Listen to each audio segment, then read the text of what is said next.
Hi, I'm Jacob Charles. I'm a guqin player, composer, and intermediate artist with a focus on mixing American and Chinese cultural elements in my art. In my university studies, I went to Japan and learned about Japanese traditional instruments and performance. And while I was there, I learned that a lot of the instruments had come over from China during the Tang Dynasty. So after graduation, I came to China to kind of learn more about the earlier ancestors of some of these Japanese instruments. I've performed in China, in Beijing, Shanghai, Chengdu, Quanzhou, quite a few amount of places.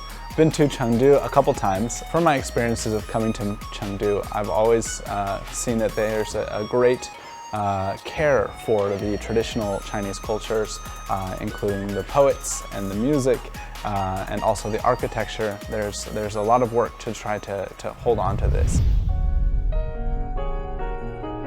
欢迎来到蜀宫琴台，在大门口两侧摆放着的是5音12律，它是古代用来定音的一种方法。右手边叫做日晷，它是中国古代用来计算时间的仪器。那我们里面请。这个四四方方的乐器，它是2008年北京奥运会开幕式的一个击打的乐器。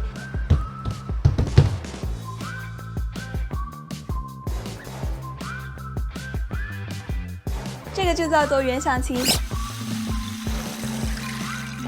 那您看到的这边是我们比较有代表性的一个古琴，它是我们根据浙江省博物馆的唐代文物进行1比1仿制的艺术装置，叫做彩凤鸣旗7弦琴。那这里有古琴演奏架吗？当然有的呀，我这边带您去体验一下。好的。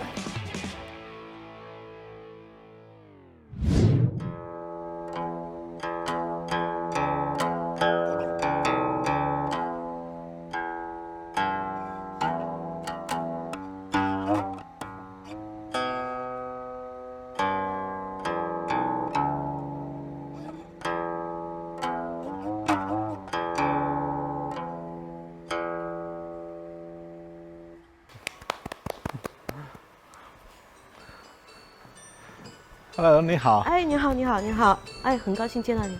我好像刚听到了一个梅花三弄的嘛，那这个旋律应该是一个箫的旋律的嘛？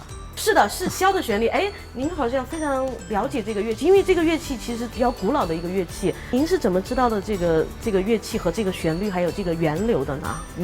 我到中国的时候我就开始学习古琴，我特别喜欢古琴。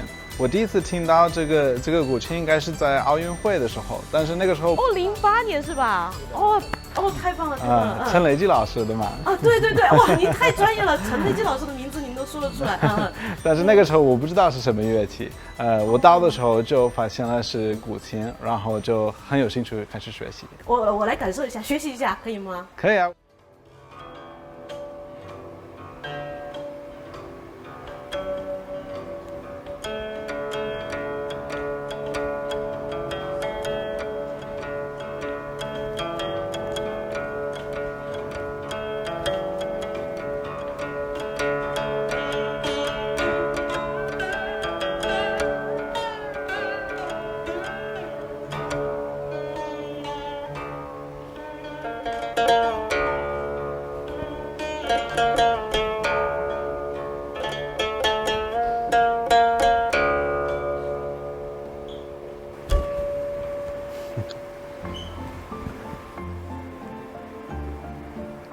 哇，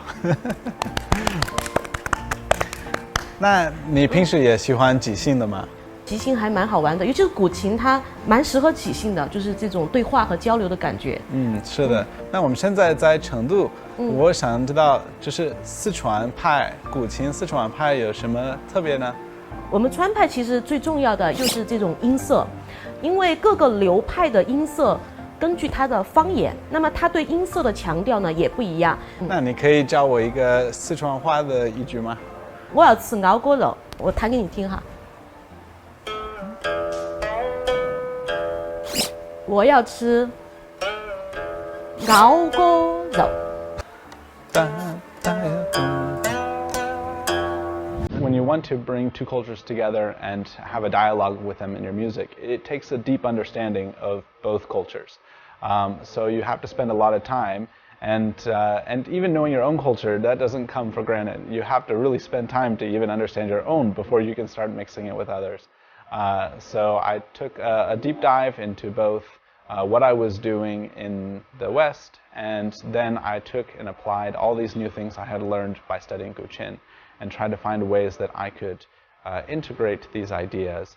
I found that an easy way for me to do it was to approach it through improvisation. That gave me the freedom to explore things and bring in new ideas on the fly and really develop quickly through a bunch of ideas and the different types of flavors that I was trying to see what went with what.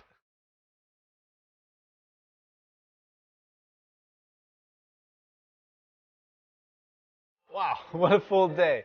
I saw a ton of stuff, a lot of beautiful artifacts and art from Shu culture, and it's been really interesting to have a musical dialogue with Zheng Laoshi and learn about the Chuanpai of Guqin and all of their really intricate musical techniques that have to do with their language. I think that's really cool. I'm looking forward to this week and all of the interesting people I'm going to meet while I attend the first Golden Panda Awards. It's going to be a great time. I can't wait. I always find film very interesting, and I think that's really a great time for an artist to grow, is when you kind of dive a little bit into an art that's outside of your space. So I'm really interested to hear and learn about what all of the film directors, writers, what they're up to, and what are their thoughts, and how do they see the world.